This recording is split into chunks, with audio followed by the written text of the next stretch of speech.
Hi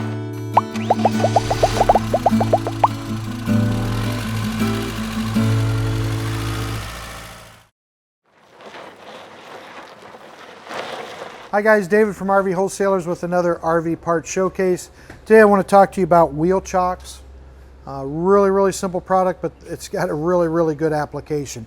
And this is where you're thinking safety, okay? So you pull into a campground, you either drive through your spot or you back into your spot. When you get exactly where you want it, you want to pull that RV forward just a little tiny bit, shove this underneath, back up just a little tiny bit so you're really solid up against it. And then you want to put this one underneath the front tire. Now your RV literally cannot move forward or backwards.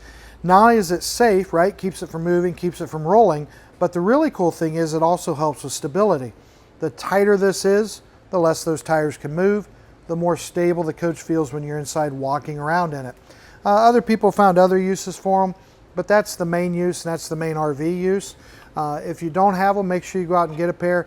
Again, think safety first, but also it's going to give you more stability when you're in your RV. Nothing like getting sick from motion, right, when you're parked. So this will help take some of that motion out. If you have any questions, give us a call at 877-877-4494. Make sure you subscribe to our YouTube page and follow us on Facebook.